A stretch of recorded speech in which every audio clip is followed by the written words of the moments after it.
नमस्कार, मी डॉक्टर प्रसन्न कासेगावकर आणि आपण करतोय ब्रेन की बातें. डॉक्टर, मला एपिलेप्सी आहे, तर माझ्या मुलाला एपिलेप्सी होईल का हो? हा प्रश्न मला नेहमी विचारला जातो आणि याचं उत्तर अतिशय सोपं आणि दिलासा देणार आहे.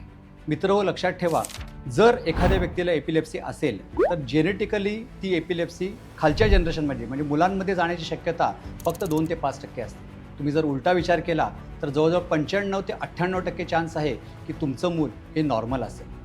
आपल्या समाजामध्ये एपिलेप्सीच्या जेनेटिक्समुळे लग्न ठरायला आणि नंतरच्या काळामध्ये प्रेग्नन्सीसाठी फार विचार केला जातो.